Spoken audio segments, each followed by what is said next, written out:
As we turn to look at the FBI raiding several properties in late July in St. Louis, Missouri and St. Petersburg, Florida, tied to the African People's Socialist Party, which leads the Uhuru movement.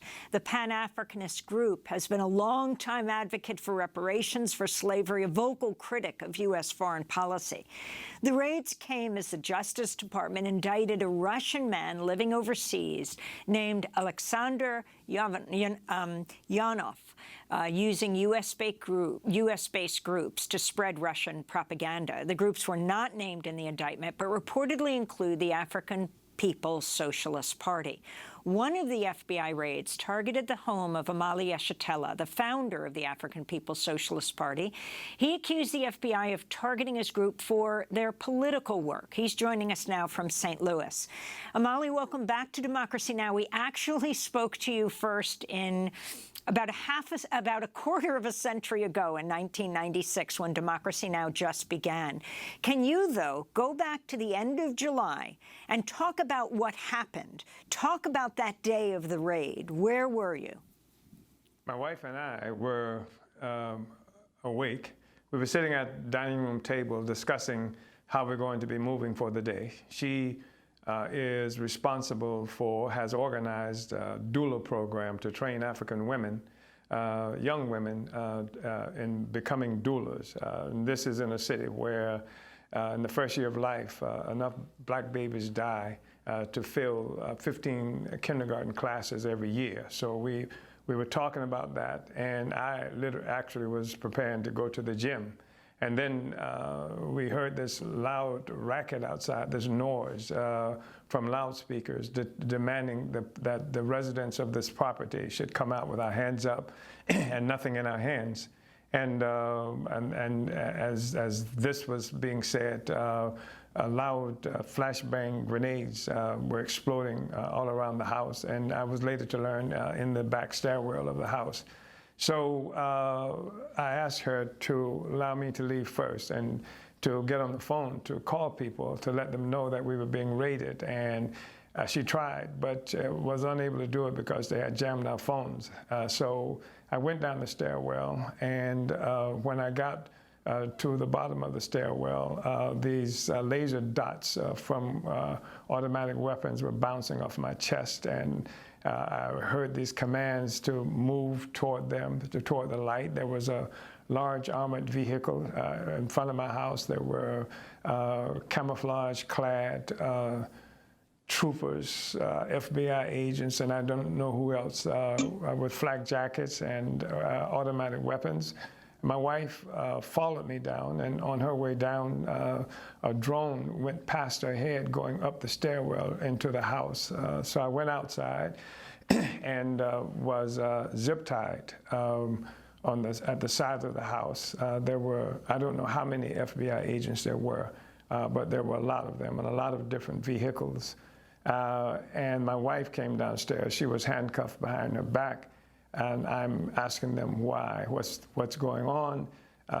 They said that they had a search warrant for my house, and I asked them to see the search warrant. And they conveniently didn't have it on them, but it was somewhere in the vicinity, and they'd get it. We were told to sit on the curb, which we didn't comply with, and they said, well, you can sit in the backseat of the car, and we're saying, I don't want to sit anywhere, I want to leave, that I don't even want you here, don't want to be here with you. They said, again, why are you here? Why are you attacking this house? They took my cell phone. They said that they were there because later that morning, there was going to be an indictment out of Tampa, Florida, against a Russian national, and should he ever come to the United States, he would be arrested. That somehow my name was involved in this indictment. So that was the basis they gave for the arrest. I didn't know it at the time, but across town, and one of our offices was being attacked. This was an office of the African People's Solidarity Committee. They used battering rams to go into that house, into that center. And upstairs, there were two residents. These were white people who were also handcuffed at gunpoint they had already knocked out the windows in the house, in my house. They had knocked some doors loose from the hinges. They had come to the back stairwell, as I mentioned. They used flashbang grenades in the rear of my house, plaster all over everything. And in St. Petersburg, Florida, 27 days after they had done what appears to us now to have been a test run on July 2nd, with someone pulling into the parking lot in broad daylight, and from his car trunk, pulling a military-grade flamethrower to torch the 15 by 25-foot red, black, and green flag that was on this 50-foot flagpole. And this had occurred. FBI, Homeland Security, local police came out. They refused to charge the guy with anything except some kind of misdemeanor mischief. They refused to characterize it as arson. And so it's upon trying to understand that initially, clearly suggested to us that it was not just some casual guy who just happened to have a flamethrower in his trunk, who didn't like us, who did this, but that the state was somehow involved. And then 27 days later, as I mentioned, they would attack that same building, the same building, by the way, that you referenced, where we came under attack in 1996 with 300 local, county, state, and federal forces. So it's the same building, and this time they didn't say anything about Russians or indictments. In fact, nobody was arrested. They used all the tear gas at that time that they had in the city of St. Petersburg against us. So clearly, we've been targeted. They stole cell phones, they stole laptops, they stole iPads, they stole something like 40 years of archives that we have in that building in St. Petersburg, Florida, of the history of our movement, of our party, and the struggle there in St. Petersburg. And they also they went to the residence of Akilia Nai, who's a young woman who oversees most of our communications work. And they told her a lie that someone was breaking into her car to draw her outside of the house, and then at that time they forced their way into her car as she opened it to check the car. They stole her cell phone, and she is one of those persons who's also a so-called unindicted co-conspirator along with me, Penny Hess, Jesse Neville, and so we're waiting for the other shoe to drop. Omali, this is an astounding story. I mean, here for those of us who are familiar with the radical movement in Black and brown communities in the United States, the African People's Socialist Party has been in existence for more than 40 years. It's part of, it arose out of the Black community and is one of the few organizations that has consistently maintained an anti-capitalist, a socialist, an internationalist perspective. And now suddenly you're being accused of being pawns of the Russian government. What sense can you make of this attack? I think that what we're experiencing, and by the way, this is May was 50 years of existence for the African People's Socialist Party. But you're right. I was a SNCC organizer. We came out of the whole civil rights movement. And I think that we're dealing with the fact that the United States is facing an existential crisis of sorts. The whole social system is, where it was this uncontested hegemon for the longest period of time. It is now being perceived by much of the world, and I think rightly so, as a force that's losing its grip on the world. And having suffered military defeat in Afghanistan, having suffered humiliation in Saudi Arabia, that the country that Biden had said he was going to turn into some kind of pariah, and then have him to find himself slithering over, I should say, fist bumping the prince. I just think it's an existential crisis, and the African People's Socialist Party, I want to invite you and all of your listeners to come and see the work that we're doing in St. Louis. We've transformed an entire, most oppressed African community. When they came to get us at our house, they came to Red Bud, 44 Bud, as it's referred to. It's the most depressed, economically depressed, politically neglected place in St. Louis. And we've transformed much of that. Our party has done, in pulling the people into actual active political work to change that community. We brought basketball courts where there were none. We built it ourselves. No city government, no help. We've initiated a doula program where 20 young African women have just recently, even as we were being attacked, this was happening there. We've created programs that for African men and women who are leaving prison, the workforce program, the opening, we bought properties where we opening a bakery cafe to train people coming out of prisons in culinary arts and things like this. We bought properties to house them once they get out. So it's our work. And when I say it's our work, I mean the work we've been doing for 50 years as a party and that I've been doing for nearly 60 years is about the liberation of black people. I want to be clear on that. And the government is clear on that. They use Russia, they use this nonsense, even at a time where we've seen white people scaling the walls of the Capitol, threatening to kill the vice president, the feet on the desk of Nancy Pelosi, and you talk about we have some role under the Russians of contaminating the pristine elections that happen in this country.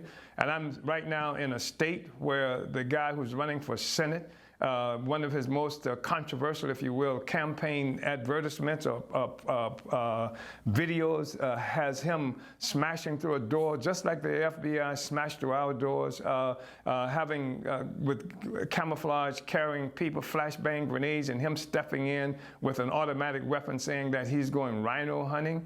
We in the African People's Socialist Party are contaminating and undermining elections in this country. We are responsible for discrediting the United States around the world. It's the most ridiculous, asinine issue. But we, the African People's Socialist Party, we are busy all over the world. We have actual political organization in South Africa, throughout the Caribbean, and West Africa. We are there in the slums, in places like Everton Township, in Gauteng in South Africa, and various places like that. So we are a problem. We are throughout the Caribbean as an organization. And the United States has identified, obviously, 3 strategic enemies. And one of them clearly is Russia. The other is China, that is dealing with right now. Very dangerous, very tense, serious situation. And Africa is one. That's why they got, for the first time in the 246-year history of the United States Marines, they put forth their first 4-star black general. And they've given him the job of presiding over Africa Command, the organization from the United States military to contain Africa that finds itself, it says, in a contest with Russia and China in Africa, and of course with black people in Africa. That's why you have the first black Secretary of Defense, they called him, in its history. So Africa is an enemy. And black people, if you remember, 1969, the FBI declared that the Black Panther Party was the greatest threat to the internal security of the United States. And it was an organization dealing in international affairs, and it didn't have the kind of organizational presence that we have throughout the African world. So that's why we came under attack.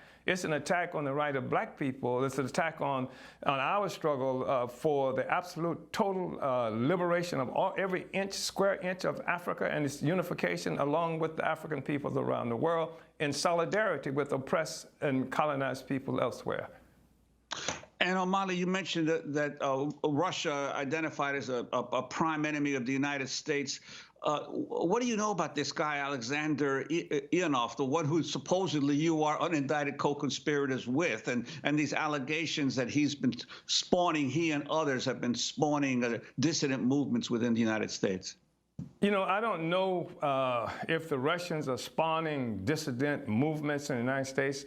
I just know the African People's Socialist Party, as you mentioned earlier, we're 50 years old. We're on the same trajectory we've always been. And I find it extremely problematic for this suggestion that somehow we needed the Russians to tell us. You know, it fits into the whole narrative about colonized people and black people being too stupid to see our own future and control our own affairs, that we need somebody to come and tell us that America's treating us bad. George Floyd didn't happen. It wasn't the murder of Mike Brown that brought the African People's Socialist Party into Ferguson, St. Louis, that somehow the Russians had something to do with this asinine. And there's some things I will not talk about just in terms of still pulling together legal forces to deal with this, because they've stolen. So people mentioned, and they mentioned that they took laptops and cell phones and other devices like that, but they took a lot more. They took years and years of communications with various people that we've had around the world and throughout this country. They've got texts, they've got emails, they've constructing some narrative that will defend what it is they've done. They've created a political offense against us, and then they're using the law. They're constructing a case using the law to punish us for what they cannot characterize as a political crime. And the political criminal in this instance is the United States government. So I won't say too much, about that aspect of it, except to say that it's a bogus charge. It's a ridiculous charge. And anybody can see our history.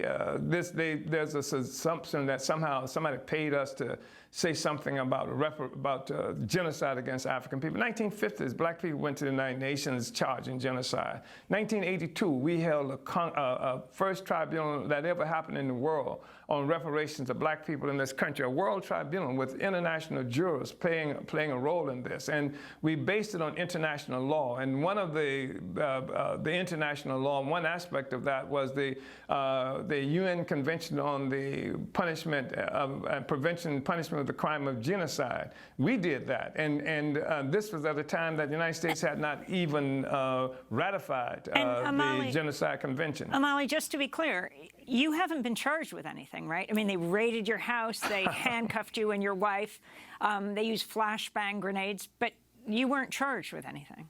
We haven't been charged yet. We expect indictments. We expect also an attempt to separate people from these incredible programs that we've been doing.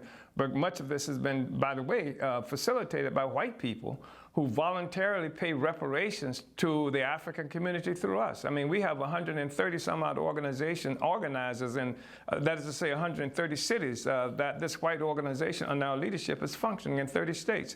So they haven't charged us yet. But that's the thing hanging over our heads. And we are convinced that part of this also is to represent threat, terrorize people. You can't communicate with us because the FBI is going to get your information, and to keep people from supporting the programs that we're doing. And now we have to spend money buying communications capacity, videos and laptops and things like that, and to get lawyers.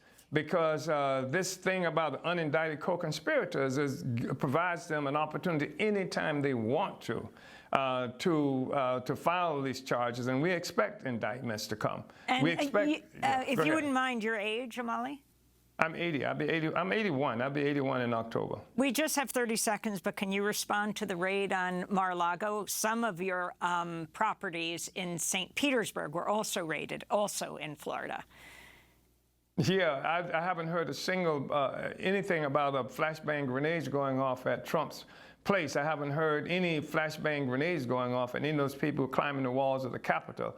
And the fact is that the FBI is being used as political instruments, and certainly that's happened with us. And I can't speak to the former president of the United States except to say that there's an obvious contest that's happening between different sectors of the colonial ruling class in this country, and they would, if they could, lump us into their beef, their struggle. But we are fighting for the liberation of black people, the unification, liberation of Africa, and we ain't going to stop. Omali Yeshitela, we want to thank you for being with us, chairman of the African People's Socialist Party, located in St. Louis, Missouri, set up there after, well, it was 8 years ago yesterday when Michael Brown was killed by police. This is